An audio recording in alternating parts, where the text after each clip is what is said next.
Good morning. Welcome back to another workshop update. I've been carrying out some work on this BSA Bantam custom kind of style bobber customers wanting. The customer started at a nice basis, bare metal, all the tank and the mud guards and everything. Got the seat mocked up, but it just all needed a bit of finishing off really. So I've been fabricating these rear mudguard stays here. They tie in to the shock mounts, try and keep it all sort of nice, and although it looks smart, it needs to be all sort of simple and flowing.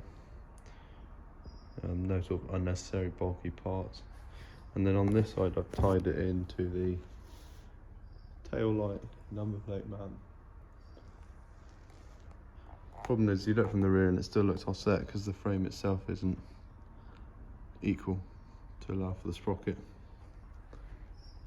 I also fabricated these little lower seat mounts, yet to be painted, and the correct bolts to go on the springs. But the problem is if anything else would sit the seat really high, or would mean a big bar coming across back to here or something like that.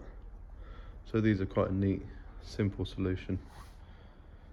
Brazed on this bar across the centre to link the bunch, as it no longer, although this is an original mudguard, it's been shifted right around, shortened, and I brazed on this bar down the bottom just to finish it off and keep the rolled edge look that the rest of the mudguard has.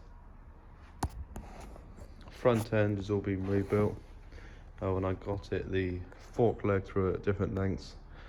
All the bearings had collapsed inside the wheel with all the wrong wheel nuts. So now that's all back together, correct and functioning. You can see where it was rubbing where the wheel was so leant over. So this one needs to be corrected.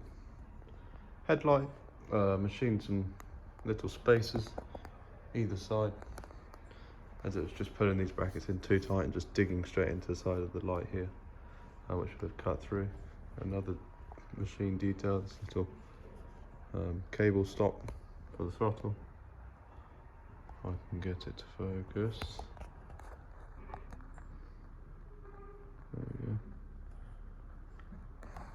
we go. Now the main thing is I'm going to start disassembling it all again. Well, mudguard, the seat stays, seat mounts, and the fuel tank. That's all going to be clear coated with 2-pack matte clear coat. So yeah, that's the update on that one. Work our way down. The Austin Cambridge. Nothing too exciting really on this one. I've just been doing some metal repairs, rust repairs on the front wing.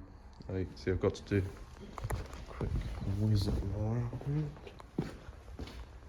See, I've got to do the same on this side, as it's got old repairs, but they're all quite deep,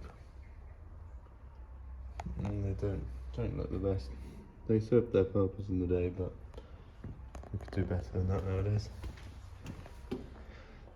This is a smart one, people may enjoy. This is a 4-motor 120 GR, so it's a fiberglass body of the 50s era sort of racing cars. Not necessarily any model or brand specific, just a combination of all their different styling cues. And then it's on a Reliant Scimitar chassis, which does mean it's actually got quite a nice note with the S6V6. As you can see, I've been redoing all the suspension bushes. Oh, that's great, isn't it? You can't see a thing in there. But yeah, that's taking shape. The chot, the dreaded chot. Can't really decide what I'm doing with this thing. 1 minute I want to get it MOT'd and get my CBT and ride it, but then it throws a funny 5 minutes and doesn't want to run right. So just keep humming and hawing. Currently digging into wiring. I've ordered another wiring loom, as I found one on eBay for £10, an original wiring loom, which means I can run all the lights, front and rear, and then maybe indicators, but probably not. All the bits it needs really for an MOT. Yeah, that's sort of where we stand at the minute. Nothing overly exciting. But I'll try and get into more detailed stuff on specific builds as I get into it. Well, thank you.